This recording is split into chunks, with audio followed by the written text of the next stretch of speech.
Halo semua, perkenalkan nama saya Rudi Novianto. Saya dari jurusan Teknik Informatika Ubaya. Di sini saya ingin membahas tentang penanganan COVID-19.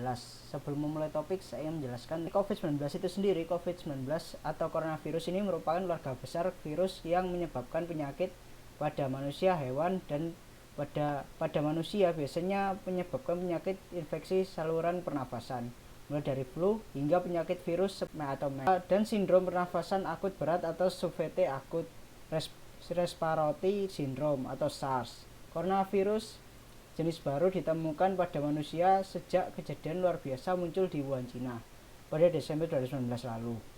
Kemudian diberi nama Severe Acute Respiratory Syndrome Coronavirus 2 atau SARS-CoV-2 yang menyebabkan penyakit coronavirus DCS 2019 COVID-19. Dilansir dari The Guardian Sabtu 2 Mei 2020, dua laboratorium di Wuhan meneliti kelelawar sebagai sumber virus corona menjadi sorotan. Institut Virologi Wuhan atau WIV dan Pusat Pengendali Penyakit Wuhan yang berlokasi tidak jauh dari pasar ikan telah mengumpulkan spesimen virus corona kelelawar. Beberapa teori dimunculkan.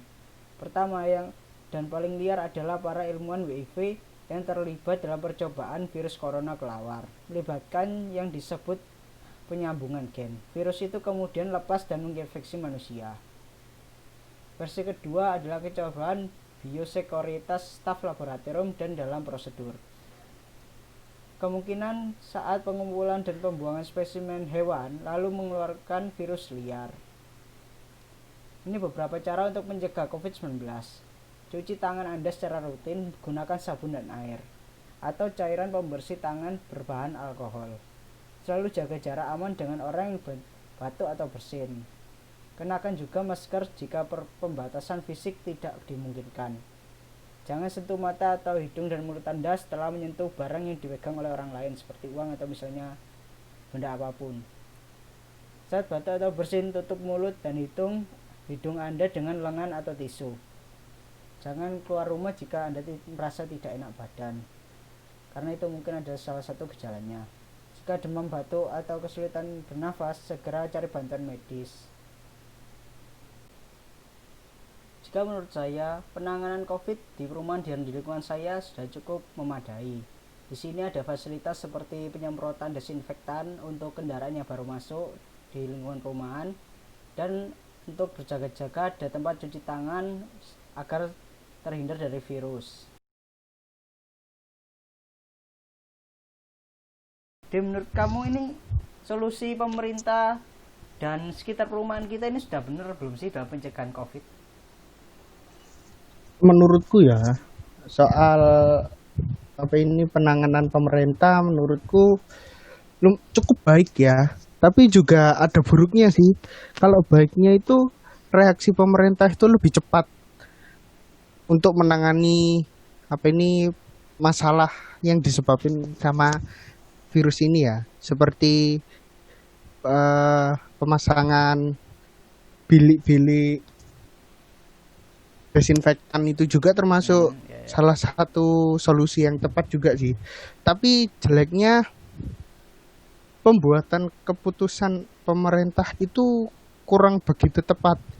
Jadi masyarakat juga sempat kacau ya.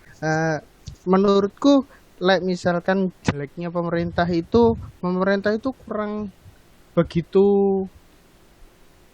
baik untuk membuat keputusan. Jadi masyarakat itu bingung mau kemana, mau menuruti pemerintah juga kesannya salah. Tapi kalau jika kita kayak menuruti pemerintah kayak PSBB gitu, itu bukannya mematikan perekonomian mereka ya, jadi mereka kesulitan bekerja gitu kan. Kalau misalnya ada yang bekerja perdagangan atau apa gitu kan, kesulitan mereka untuk makan sehari-hari gitu. Menurutmu gimana sih?